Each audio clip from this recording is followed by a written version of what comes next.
Who is the worst neighbor you've ever had, and what did they do to become so? I live in a row house in the bad part of my city. Not the best accommodations, I know, but you take what you can get. I've had a lot of crap neighbors over the years, and the house next to mine has been raided 3 times by the police. Twice for drug dealers, once for a guy that came here from NY State, I'm in PA, who was wanted for murder. Not the nicest neighborhood, so obviously bad neighbors are going to come around, but one family takes the cake. As you may have guessed, my neighbors change every few months, usually due to eviction. So a couple of years ago, in moves a middle-aged woman with her teenage son and a daughter who was something like 6 years old. New neighbors, no big deal. I didn't go to greet them or anything. That stuff is pretty atypical here. It's kind of a live and let live place. On the first night, I noticed there would be problems. The music was blasting from the kids' room. He was right next to me, against the same wall, until 11 p.m. This actually isn't bad in my neighborhood, but what was bad was what made it stop. He only turned it off once his mom started yelling at him to do so. And then she kept yelling. She was screaming her head off at him for every insignificant little detail about his room that he moved into today until 3 in the freaking morning. I just went downstairs to sleep on the couch instead of bothering to try to get to sleep with that noise going. Fast forward a couple of days, and I am answering the door on a Saturday morning, only to see that it is in fact the lady from next door. I was polite and courteous, as was she, and she had said she just wanted to get to know her new neighbors. We spoke for maybe 5 minutes before I got to the catch. She wanted to borrow $6,000. That was the cost for her husband's bail, and it would mean a lot to her if, as her neighbor, I would loan her the $6,000. I was apologetic as I could manage, and turned her down. She flipped her crap. This bee started off screaming and ranting at me about what a horrible person I was, and how unchristian I was, not a Christian, and how she hated me. No biggie, closed the door, went inside, turned on some music and made a sandwich. A couple hours later, I'm gonna head downtown to meet up with some friends. I walk downstairs to my door, which has glass panes, and see she is still freaking standing there. She waited for me to come back for 2 hours. The second she sees me she is back to yelling, so I took the back door out of the house and took the long way to the bus stop. Coming home, I've almost forgotten about the bee. I got a ride home from a friend, and a few of us are going to chill at my house for the rest of the night. It's been about 7 hours, now 11 p.m., when we drive up and I literally just stopped mid-conversation to say no freaking way. My friends were obviously confused, until I explained that the bee was still freaking standing there. At this point, I realized that ignoring her was not working, so I apologized to my friends ahead of time and then we went up to the door to confront her. Don't remember much of what she yelled about, except that she was so offended that I would sneak by her like that, like I'm supposed to give a crap. Anyway, we essentially collectively shouted her down and told her to frick herself with a blowtorch until she left.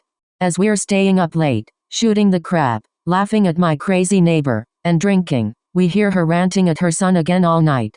Come 5 a.m., the cops are knocking on my door and asking if I saw the son, who apparently stole his mother's car and drove off. Can't say I approve of the method, but I definitely approve of the objective. He came back a couple of days later. As far as I am aware, no charges were pressed. So for the next 5 months, this bee was a constant migraine in my life. She would actually go outside with one of those little kitty snow shovels, shovel up any dog crap from around the block, and deposit it in front of my door. I caught her doing this multiple times. I would just shovel it into the bed of a tree sitting out front. That's good for it, right? I'm not a gardener, until one day a friend of mine came over, and was asking what the crap was about, so he then threw it through her open window, on the 3rd floor. Good freaking day. Another fun event consisted of her dumping paint cans on the sidewalk in front of my house. I actually liked that one. When I left in the morning, it was like walking on a freaking rainbow. My personal favorite though, was when they were putting in an air conditioner. Her son was attempting to put it in the 3rd floor window, and doing a poor job of it. Looked like he had never done it before. So, being that I had no beef with the kid, I yelled up some advice as I was walking toward the bus stop that day. Then I hear from inside, WHO said that. And she comes storming up to the window, looks out, sees me, and then proceeds to pry her son away from the window. shoved the air conditioner into his arms, and pushed the freaking storm window out of its frame and out at me. She missed, but the attempt was not forgotten. She left later that month due to eviction. Best news I've ever had in my life. Edit. Holy crap, this is long.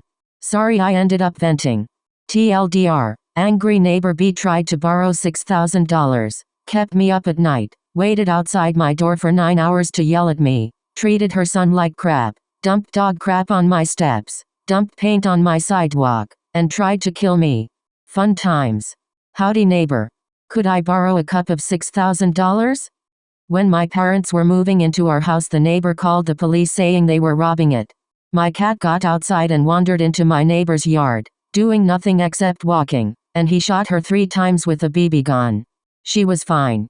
Called the police on my parents and my brother because they were parked 15 feet away from his driveway. Called the police on my friend and I because we were out an hour before curfew. He's called the police on us so many times when we didn't do anything wrong. My next door neighbor when I was growing up was bipolar schizophrenic. He was always doing bizarre and invasive things, like repainting our front door this awful purple color when we were on vacation. After his wife left him, he parked his car under our balcony, doused it in gasoline, and set it on fire. Luckily the fire was quick to respond. We later found out he had installed a deadbolt lock on our fire escape beforehand.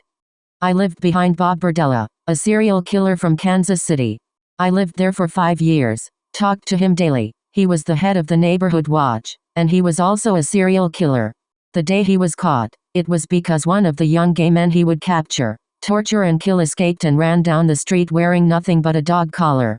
Because I listened to tape CDs, at that time, I had not heard anything about it on the news.